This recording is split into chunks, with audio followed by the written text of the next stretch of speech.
I always say, how can we make it about us and we, not about me, about us and we? And we can really honor and celebrate and give a voice to the voiceless, as we always say. Lounging, son. So welcome to the Comic Lounge.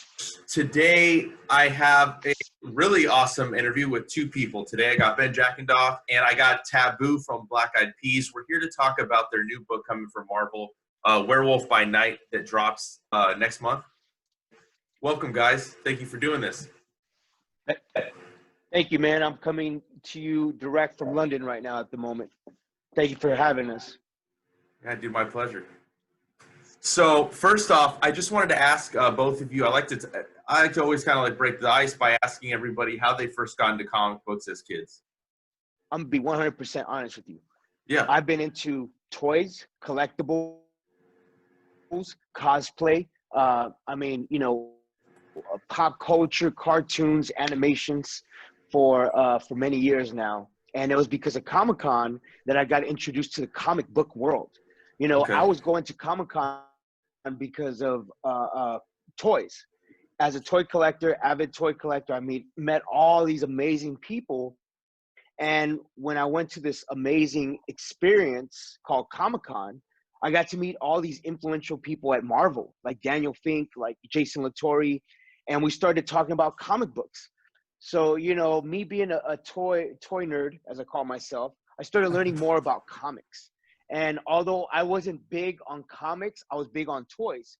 But toys and comics all comes from the same world, man. Heroes and fantasy and sorcery and, magic, whatever. However you choose to connect with that culture, I immersed myself in it, and I met some powerful friends who kind of guided me in this world of the comic book space. And I met this amazing wizard, aka the dungeon master, named B. Earl. Right there, Benjamin B. Earl is the dungeon master because he's so into D&D and he's so into the comic book world that he introduced me to this whole new way of thinking and just appreciation. So, fortunately, we got to work on a book called Masters of the Sun with Black Eyed Peas, and will.i.am and Ben worked on that. So from that point on, I remember going to Comic-Con and meeting Ben for the first time, and I said, "Hey, I want to do a comic. I want to write stuff. I want to get immersed. Teach me, show me the way, Yoda."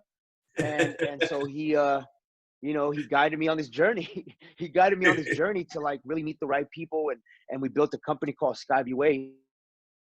And I always had the connection with Marvel, and I just brought my connection with Marvel along with this beautiful journey. So that's the long and the short of it.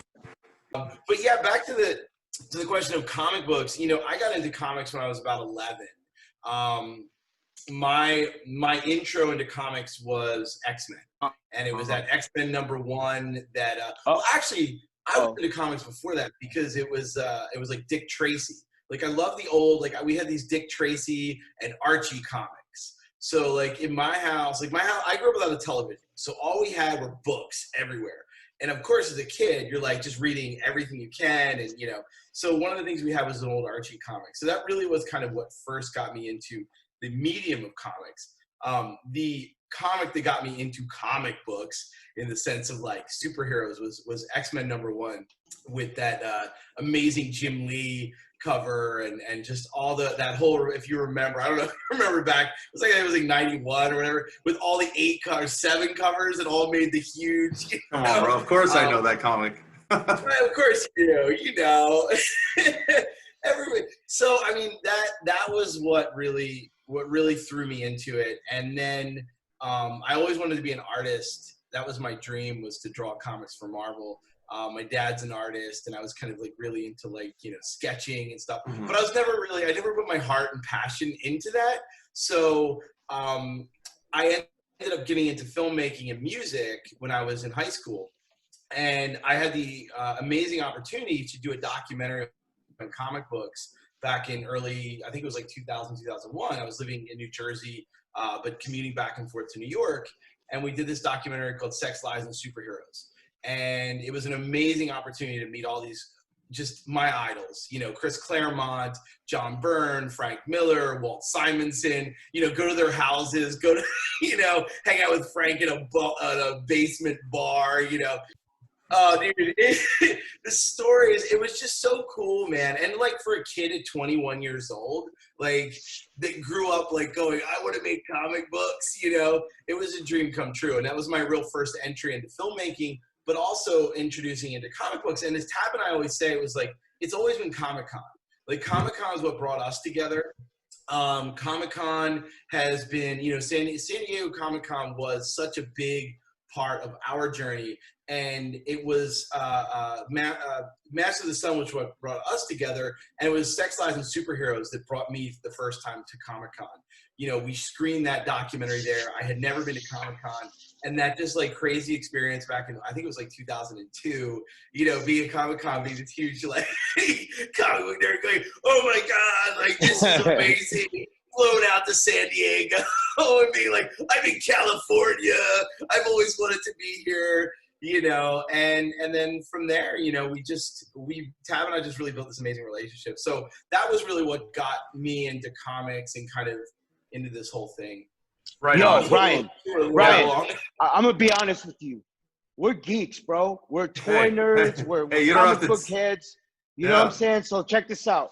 Although, like, I live a very cool lifestyle with Black Eyed Peas, like, my heart, I'm a nerd, bro. I geek mode all day, every day. And the reality is that when I met Benny, we had similar interests. Like, he loves G.I. Joe. I love G.I. Joe. We collect action figures. We started, you know, ping-ponging about ideas, how one day we're going to have a facility where we can have all our toys displayed, and we can write comics, and we can write animation features and movies. And that's how we geeked out. And that was the thing that brought us together and said, look, you have that passion from this world. I have the passion from this world. Let's bring that together and find a proper marriage between both passions and energy so that we could create the ultimate dynamic. I don't want to even say that because we're Marvel. We created the most impactful Avenger squad, you know? Yeah, and I think that that's cool too, because like, you know, so many times we hear about people in the entertainment industry, like in music or film, right? And they want to do a comic, and a lot of people are like, oh, that's not really them. That's not, you know, like they're just putting their name on it. So it's very cool to be able to hear you say that, and that you're a nerd just like the rest of us, man. You know what I mean? Let's keep it 100, bro. Like, me and Benny pulled a lot of my personal experience, my story, my grandmother. Like, we put a lot of that in personal touch to it, so that it's like, it's not just, you know, us coming up with just a random story. Like, we had this is a personal labor of love for us. And Benny, you know, Benny being the architect and the genius that he is, you know, we have these ping pong sessions, and I'm just like, da-da-da-da-da-da, and he's like, okay, slow down. Let me piece this together. Let me think about it. Let me configure it. And he's like the guy that does jigsaw puzzles. And all my crazy rapid firing, I'm just the guy that has a lot of ideas, and he fine-tunes the ideas. He goes into his laboratory and he thumbnails and he starts storyboarding and he does these dope pitch decks, and we just come up with amazing shit. And that's the reality, bro. Like, this guy is a genius, man. Well, thank you. I will never call myself. I just love to create stories. I mean, I think, you know, it's one of those things, like Tab says, like we have so many projects right now. I mean, just in the general sense, and this Werewolf by Night is really our first one out of the gate. I mean, this is really our first thing and like Tab said, like, so much of the stuff we take is from our personal stories. Like, this is, you know, about Tab growing up, you know, being Native and Mexican, growing up with a grandmother who inspired him, growing up as a kid, going, what am I? Who am I? How do I use these powers that I have? Like, Tab being a dancer was what got him into Black Eyed Peas, and then becoming an MC and all that. So it's like, all right, well, how do we put this into our character, Jake Gomez? And then me being the super nerd of like monsters and robots and yeah, like, you know, D&D, like I literally just got this in the mail just for my mom the other day. This is my original 2nd edition monster manual here, super nerding out, you know. Yeah, dude. But I mean, it's like all those for me, like monster manuals from D&D. Dude, it's like, that's where these, so it's like, Tab's like, oh, you know, when I was a kid, and it's like, all right, cool, let's play, you know, and then it's, all right, well, let's put these cool monsters in here, and then we do this, and we got this robot, and it's like, all right, there's the story, let's go. Yeah, that's what I wanted to ask, too. I thought it was interesting that you guys chose the Werewolf by Night property, but what I really... Well, we didn't choose it chose us. Okay, it chose us, bro. Let's be honest. Jake Thomas hit me up after we worked with Tom Brevet and CB Bukowski? Cebulski. I'm sorry. I always get his name mixed up. I just call him CB. CB is my guy. Yeah. It's easier. It's like Joey Q, Joey Quesada, Joey Q. You know, like Tom Brever brought us on to do the Marvel 1000, and we did Red Wolf, and we got Jeffrey Varegi to do the what a great artist, right? I mean, amazing, bro. That's our hero, and that's the guy that we're trying to like amplify and make sure that the world knows how special this guy is. Anyway, we got an opportunity from Tom to do that, and then later on, Jake hit me up and he's like, "Yo, we want to do Werewolf by Night, and I know that there's a cult following with Jack Russell from the '70s and the original, but we want to revamp it. I want you to add this native twist to it. I don't know what it is." Just think of it like The Fugitive. And we're going to put your favorite character, Red Wolf, because we know you've been championing Red Wolf. I was like, oh, shit, Red Wolf, perfect. So I call Benny, and I'm like, Benny, check this out. We have a big opportunity to revamp Werewolf by Night and Red Wolf, but they want to do it kind of like The Fugitive. So we got on a call with Jake Thomas. Jake Thomas gave us the lay of the land. And me and Ben were like, so what's the direction? He's like, clean slate. You guys come up with it. We're like...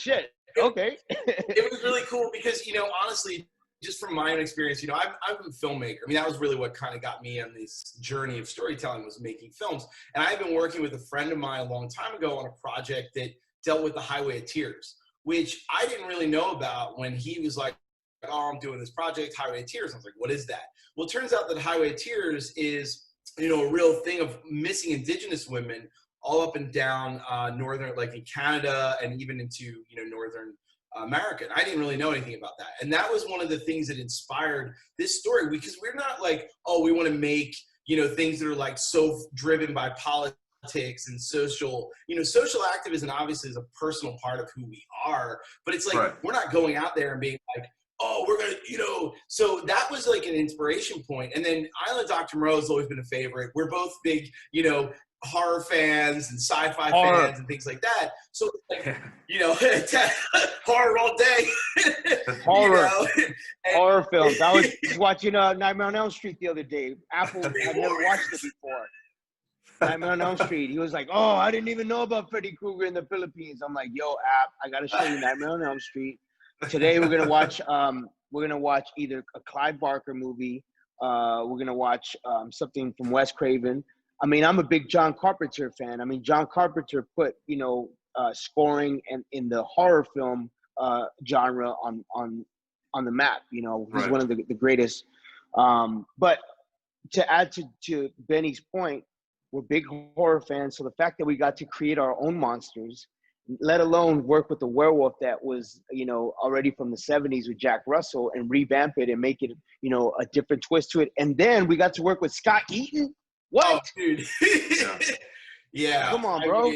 I know. I'm fucking stoked for this book, man. I'm telling you. I mean, I have to add, too, real quick, before you guys keep going, is that I really love that we're seeing Native American culture, because it's an underrepresented thing in comic books. And I think that there's a lot of stuff that's not represented well in comics, and it's something that I think we definitely we're seeing more of now in terms of creatives and in terms of characters and stories that we're seeing, but we're still not there yet. And I love that we're seeing this new take on the character, because Native American culture is always something that I've been fascinated by, and to be able to see a new Marvel character taking the Werewolf by Night, the title of that character, but you're adding so much more to this and doing something completely fresh. It's awesome. Yeah, and I want to add to that. No disrespect to Twilight. This is not Twilight. This is in no way, form, or fashion Twilight, bro. This is not fucking Twilight.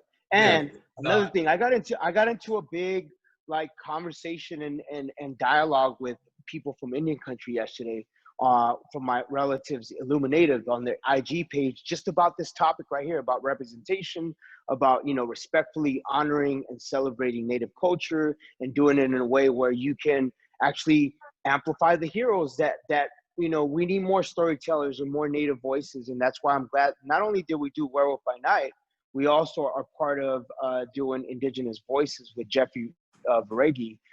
We actually did the forward to that book that comes out in November. So, you know, we're just trying to be a bridge, man. We're part of the Marvel family. We want to help be the bridge to help other Indigenous writers and animators and illustrators. And we just want to be of service. And that's the main point. That's why I love what we do, is like, we always are the conduit, as we always say, to be able to help others. And, you know, we have a platform. Everybody could eat, man. Everybody can have that shine. I don't want the fucking shine. I've done my work. So what I want to do is I want to be able to give back. And Benny knows that more than anything. Like I always say, how can we make it about us and we, not about me, about us and we. And we can really honor and celebrate and give a voice to the voiceless, as we always say. Yeah, I mean, just to add on to that, you know, I think what we always have been about, even with, you know, looking at, like, honestly, even like as Tad just said, for me, this is like the dream come true. We always talk about like our dreams, right? And like how many kids out there dreaming these dreams and like what you consider the impossible dream. And me at 11 years old going, man, I want to make Marvel comics. That'd be so cool. And now being able to have that dream. And it really is because of Tab's relationships. I mean, you know, the one thing that I was able to do when I first came here to LA, I started a networking group called Comic Book Sunday. And I've always been about building community. Like that's always been a big thing in my job and in my life and in who I am. And I'm also a musician as well. And I built a music community called Jam Nation, which we play at the Rainbow on Sunset. We've got a residency, you know, so it's about building community, and that's always been a big thing. And for instance, Comic Book Sunday started in the backyard of my buddy Jim Kruger. I know Jim. Yeah. So Jim and I go way back, and Jim had just moved out to LA, and I was like, look, man, you know, we should get together, my film friends and my comic book friends, and hang out and see, because I saw comics were starting to get into the zeitgeist of Hollywood. And it was like, how do we do it right? And that's always been a big thing about us, because it's like, how do we do it right and build the right community so the right people are connecting and meeting, right? And then they have that opportunity to go out and create together.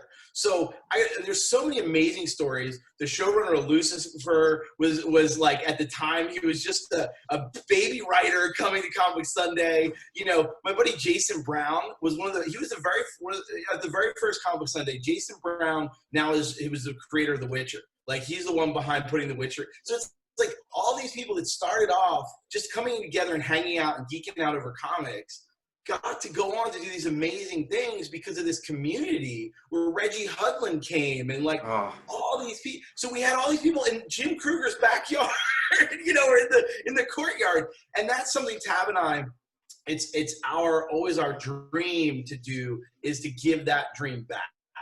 Yep. And that's always a big part of what we as a team do, as a community building do, and what we want to do with our company Skyview Way. And this Marvel comic is just the beginning of that. Yeah, you know, I learned that being successful in the music industry is like, you know, being in the game for over 20 something years and still in 2020 having success, of how to, like, you know, not make it about us anymore, man. Like, you want to create the next heroes, the next activists, the next illustrators, the next storytellers.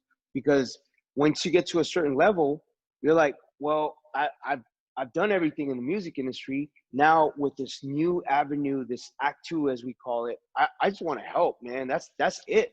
So when people say, what's your motive? My motive is I want to be of service. That's what motivates me, is how I can help Indigenous communities with my social activism, but also like being that bridge. I can't say it enough. We are the bridge to help others.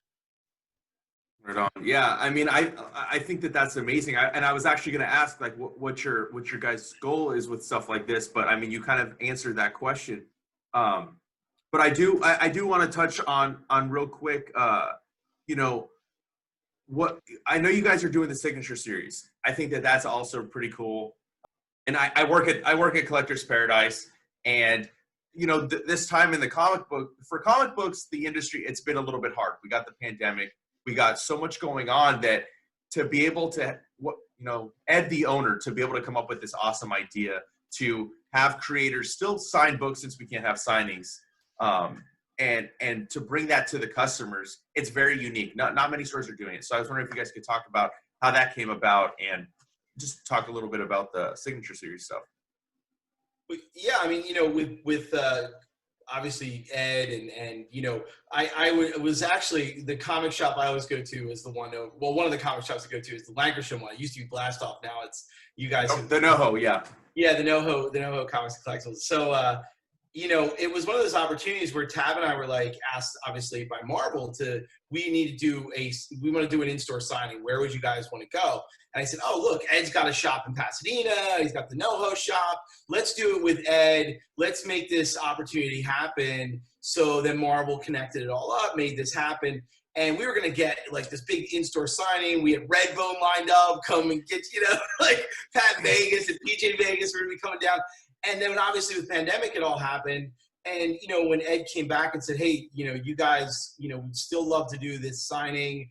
Are you guys down? And Tab and I were like, absolutely. Because again, going back to, it's all about the fans. It's all about building, you know, our community, building our readership. I mean, we're baby writers more or less in this industry. You know, I mean, we're just starting out, and as a duo, this is our, you know, as a Marvel team up, this is our first Marvel team up, you know.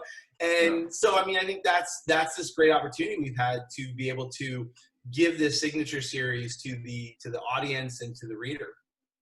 I would also say this: the fact that we had 4 variants, different covers, and different artists that illustrated the covers, that was like a blessing within itself, bro. When I found out that, you know, we were going to have not only the original, but all these different signature covers. I don't know how many you guys are getting at the store, but, you know, like for us, we're tripping out because we were just grateful to write 1 book, but to write 4 books, you know, that was like a dream come true. And then to be able to have, you know, all the support and the love from Marvel to say, look, we want to be able to get you guys out there and really get visible and talk about this experience, promote it how we can. And me and Ben were ping ponging on ways creatively how we can like have like a cool in-store back before the pandemic. And this is exactly what happened when the pandemic hit. We wanted to still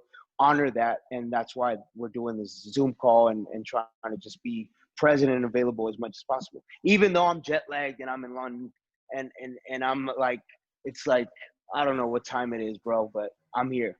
Hey, I know I said this at the beginning, but I am so appreciative of you guys taking time out to talk to me. I love promoting, like, this is why I started my channel, man. I love comic books. I'm very passionate about it. And I love to promote from Marvel all the way to the smallest self-publishing. You know what I mean? Like, this is what I do this for. And to have you guys here means a lot to me, man. All good. I know it's a mini series, but are there plans to maybe possibly do more? Do you guys have other projects in the works together? Yeah. All to that. We have a secret project we can't announce yet that Marvel's asked us to be a part of. We'll talk more about. We can maybe get back on in November when Indigenous Voice comes out. We can talk more to that. And yeah, we dream of this series being an ongoing. Like, the issue 4 is open-ended to a certain degree. And, you know, because, and I won't go too deep into it, but because the main character is half, you know, Hopi and half Mexican, there's a lot of world to explore, a lot of storytelling to explore. So, yeah, a lot. Yeah, we have big ideas. By the way, just to clarify, because this is what Marvel cut out last time, to clarify, I am Shoshone, Hopi, and Mexican.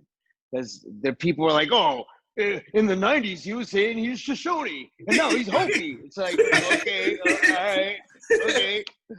So, yes, to clarify, Shoshone, Hopi, and Mexican. Once again, Shoshone, Hopi, and Mexican. Just to clarify my background. All right, cool. Because they try to go in on me. I'm like, that's not going to happen. I'm still learning myself because I'm an LA kid. My grandmother passed away. And although, you know, I want to be able to say I know everything, I don't. I'm unapologetic about that. And it's okay to still be a student about my culture because I'm really reconnecting with my roots and just trying to learn as much as possible and not having an ego about it. Because most people be like, yeah, you know, I know everything about, you know, tribal affiliations. Like, nah, fuck that. I don't know everything about that, but I'm proud. And all I want to do is just help. That's it. I have to ask real quick. Music. You guys are both music heads. What are you guys currently into right now? And like listening to? Yeah, just music recs for anybody listening. Because I mean, I myself, I love music. I'm a huge hip hop head. Oh, who's your favorite crew? I like Living Legends a lot. A lot of the underground is what I'm listening to right now. Atmosphere. Grouch and Eli. Really huge fan of them. Mostly that. I listen to a lot of old stuff, dude. I've been listening to a lot of Tribe Called Quest. Yes, my favorite group. A lot of Gangstar. Is Primo. Yeah. So I listen to old stuff, man. I don't really listen to too much of the new stuff. I've been listening to this group called Kruang Bin. Have you heard of them? Kruang Bin. No. I don't even know how to pronounce it. Yeah, Kruang Bin. Send me. They're Yes. cool. Kruang Bin. They got some dope beats. They're like very like the musicianship is on point. They utilize all these different instruments from all over the world. They're fucking fresh, and I would say that that's what I'm listening to. And of course, I'm listening to classic hip hop, Wu-Tang, De La Soul, Tribe Called Quest, Gangstar, Brand Nubian, KRS-One, Boogie Down Productions. Yes. I also love Bob Marley, Sade, Prince, Stevie Wonder, Michael Jackson, James Brown, Motown music. Yeah, I love Motown. Motown's Latin rhythms, a lot of the Latin rhythms, because we tapped into Latino frequencies, the J Balvins, the Osunas, Maluma, Shakira, those I like a lot. influences. Ozomatli's really dope too. I really like Ozomatli. Ozomatli. Yeah, we were talking about doing some stuff with those guys. Yo, and I gotta be honest with you. There's a lot of dope native artists like Dreezus, Mag 7, Matani Means, Frank Wan, Superman. The gambit of indigenous artists is huge. So I want indigenous artists to get that shine and that proper due as well. Gunnar Jules, Antoine Edwards Jr., those guys are amazing. Yeah, PJ Vegas and his pops. PJ Vegas, yep. Oh, yeah. Mag 7, bro, MC1. Yeah. I'm going to have to write all this down after we get and start looking this shit up. Well, we'll make you some Spotify playlists. That's kind of the thing we do when we make – so, like, kind of, to the music point, I mean, I run the gambit, and I've been getting I was listening to Mahler last night, like, kind of becoming my dad, listening to some classical and, opera and jazz and, just all that. I mean, one of my still favorite go-tos is DJ Shadow. I can put on Shadow anytime, and that just kind of puts me in a nice zone, those flavors and beats, and he is just such an amazing curator and creator. But yeah, I mean, to the point of music, and what we always use as a music way, we'll send, Tab will always be sending me music, like, and we'll ping pong music back and forth, because like when we're writing, and even to our editors at Marvel, like Tab will make up playlists. Like I'll be like, all right, yo, we're gonna be doing this thing. All right, cool. Boom, boom, boom, boom. There's like a playlist for it, and we use music in Werewolf by Night, where he's listening. He's got these like little earbuds in, and it's how he controls his emotions, because a lot of the werewolfism, it's not about the full moon so much, right? Because it's like that to us was like, all right, great. Okay, the moon comes out at night. Obviously, yes, he becomes a werewolf at night. It's called Werewolf by Night, but the part of it that we really wanted to tap into with the music, and that being a big part of our creative process, was that, he's got these earbuds in, and his best friend, Molly, helps him like by playing the tracks. So she's kind of almost his handler. So like she can bring him down and put him up kind of thing. So she's got like, let's throw some chop suey on, you know, and then, so we're always telling our like shout outs because we're friends of the System of Down guys, it's like, yeah, man, like those cats. And so it's always like, how do we incorporate some sort of frequency into our creative process? And how do we relate that, one, to the audience, and also, two, to our creative team and partners, whether it be at Marvel or any of the other shows that we're developing right now. So, to that point, music is a huge part of everything we do.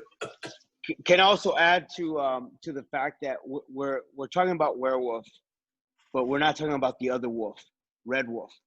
Yeah. And Red Wolf has been a hero that's been flying under the radar for many years, a man out of time.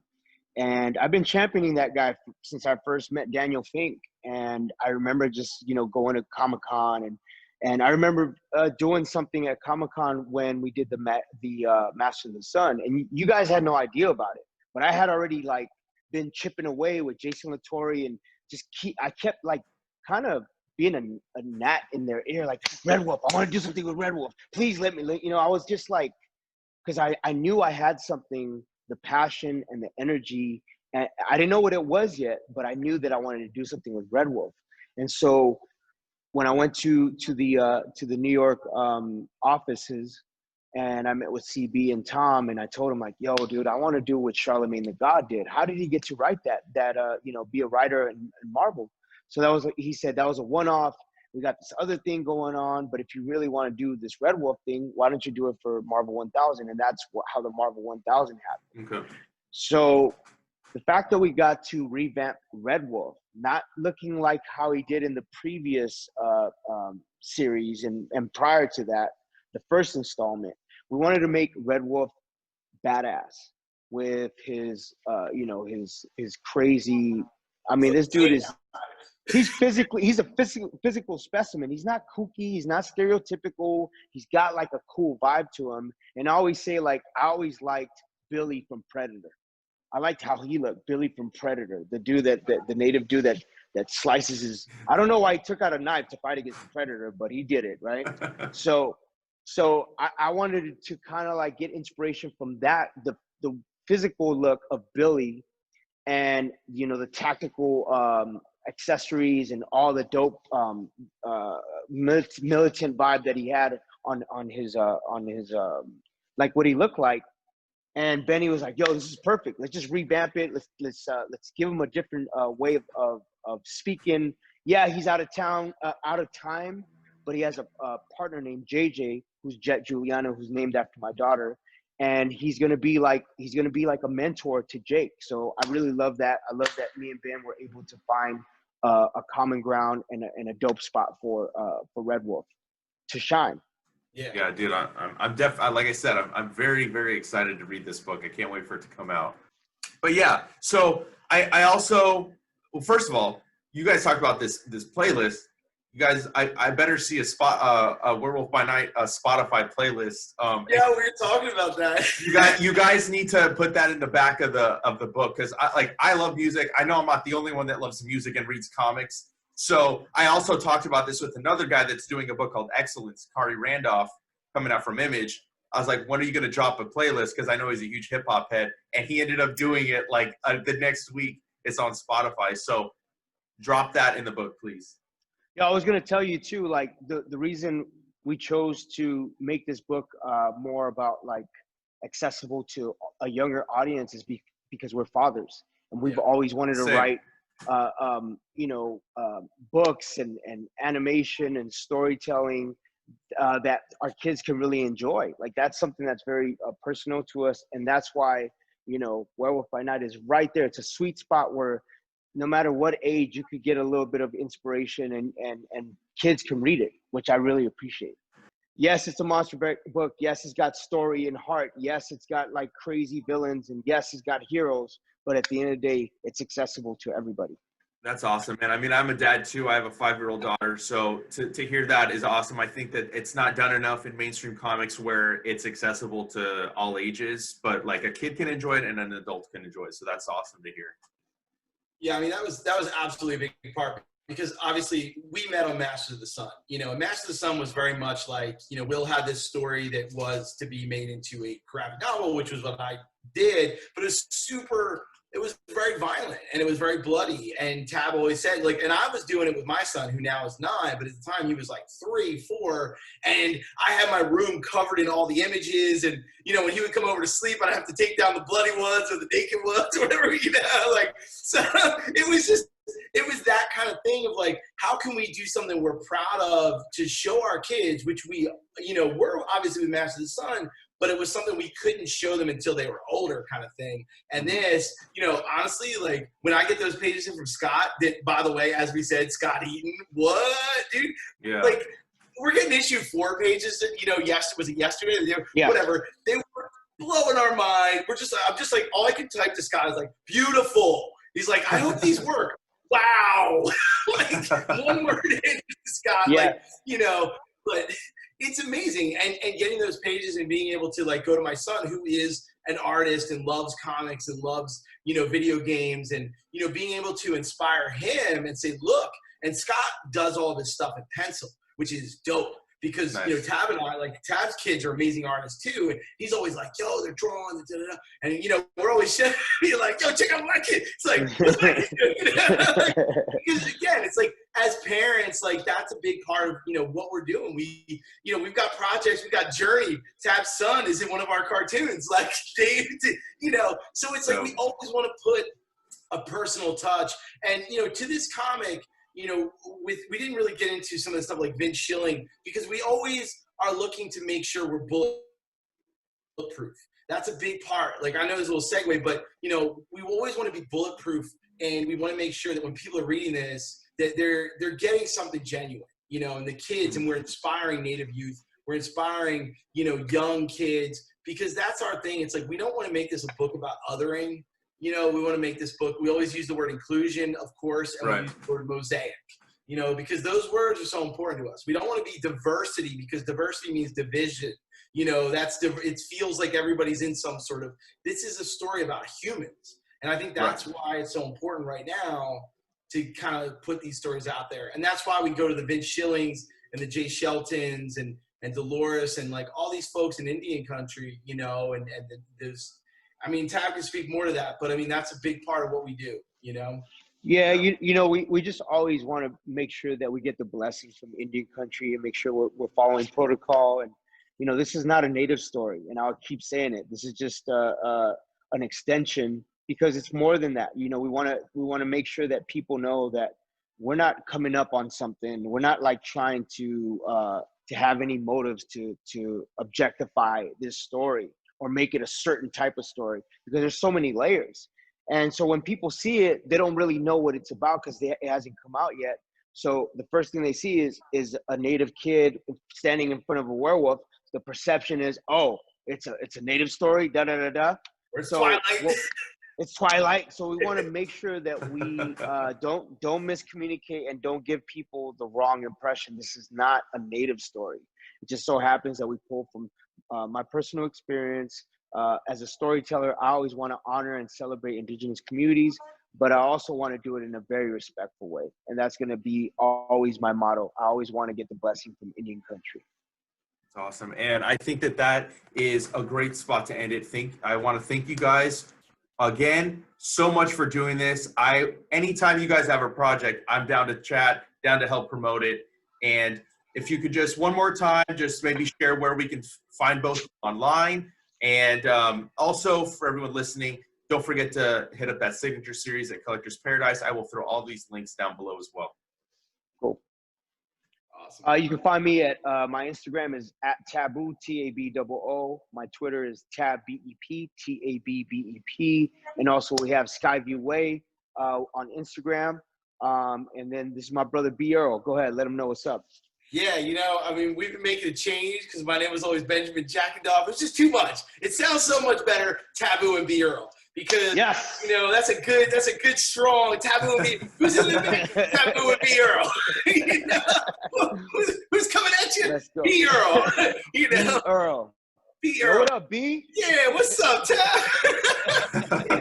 we go back to those, school flavors. I got at Benjamin Earl Writer, which is my Instagram. I got skateent_, I think it is. I never use Twitter. I started another community for all my skateboard crew in Hollywood. That was my skateent. But yeah, so I'm there. Just Benjamin Earl Writer is my public Instagram I got out there. Okay. So I'll catch you there.